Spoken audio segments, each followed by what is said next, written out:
Es ist ein Stück, das sehr viel Ausdauer und Kondition erfordert von mir. Und am Ende des Stückes bin ich zwar ziemlich fertig, aber ich stelle mir vor, dass Sportler sich so fühlen, wenn sie, wenn sie ankommen am Ziel.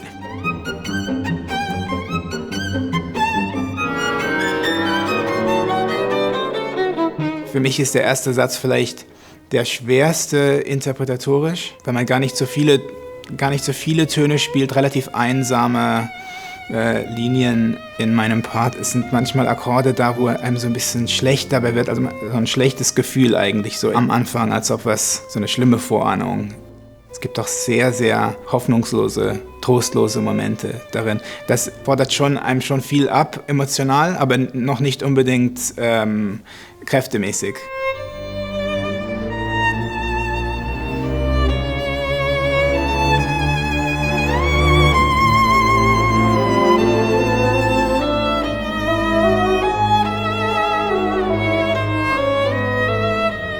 Also es ist vielleicht der Satz, der am meisten so auch die Gemütslage von Schostakowitsch widerspiegelt, als er das Stück schrieb, 1947. Er hat erstmal niemandem gesagt, dass er das Stück schrieb, weil es eine Zeit war, in der er für diese Art zu komponieren auch angegriffen wurde und ständig fürchtete, dass er irgendwo abtransportiert wird zu einem Gulag.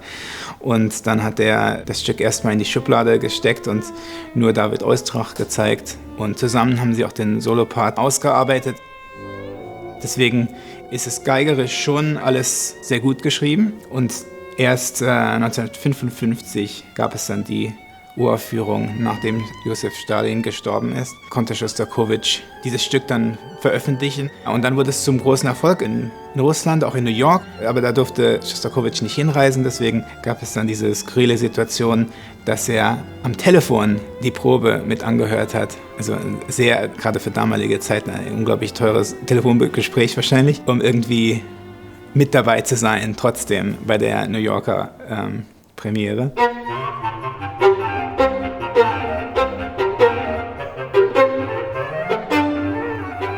Ab dem zweiten Satz ist es ein sehr anderes Stück. Da geht es wirklich um Konzentration, Ausdauer und es ist immer eine gewisse Intensität und auch manische Energie in den schnellen Sätzen. Also ein Scherzo, aber eigentlich ins Manische überdreht. Und auch der letzte Satz, irgendwie Musik, die eigentlich fröhlich klingt, aber man merkt, man hat es mehr mit so Wahnsinn zu tun, schon so ein bisschen. Das ist so typisch für Schostakowitsch und seine Klangsprache.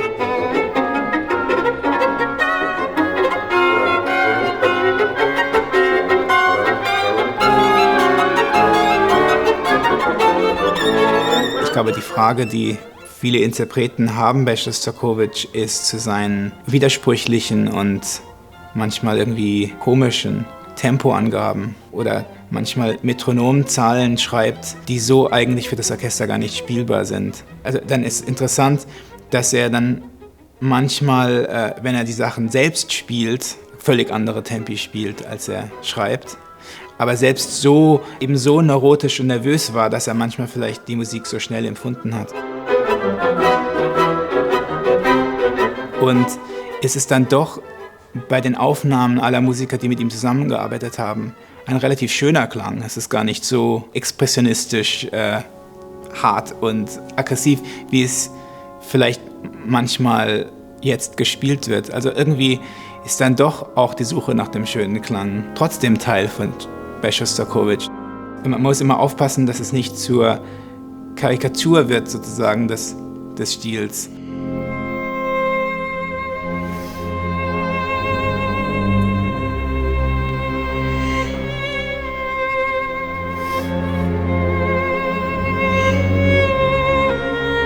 Der dritte Satz ist sehr, sehr schön, eine Passacaglia, also wo sich die Basslinie immer wieder wiederholt und auch auf emotionaler Ebene wahnsinnig viel passiert und es ist sehr berührend und lyrisch und ja, das ist so emotional, finde ich, so der Höhepunkt des Stücks für mich.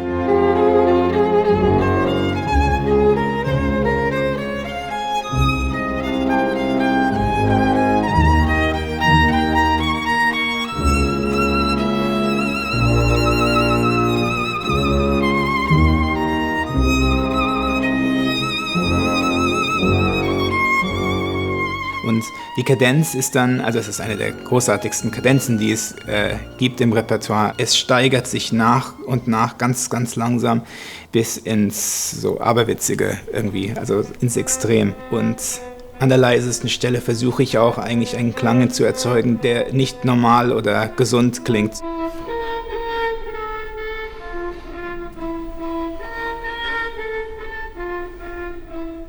Die Herausforderung dort ist, dass man nicht zu früh, zu schnell oder zu laut oder zu intensiv wird, sondern wirklich so vor Augen hat, die Architektur der Kadenz und wie lange man braucht, um dort wirklich anzukommen, damit es sich wirklich immer weiter steigern kann.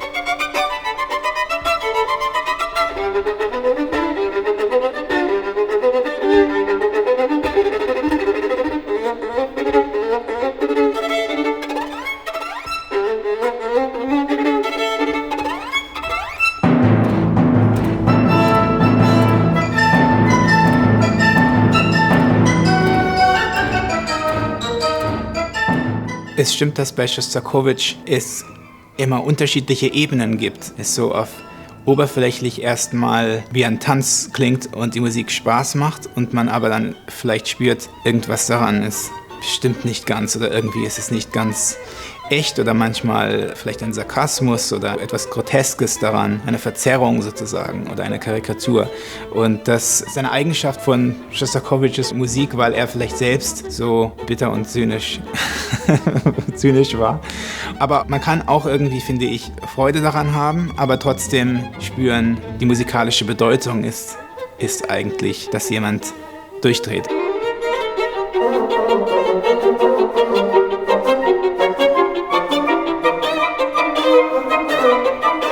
Die beste klassische Musik bleibt immer aktuell. Es drückt emotional Dinge aus, die man nicht in Worte fassen kann, weil sich die Menschen ja nicht wirklich verändern. Auch wenn die Geschichte weitergeht, die Kultur sich verändert, trotzdem sind die Menschen irgendwie gleich und irgendwie wird jede Generation einen Bezug emotional dazu finden können.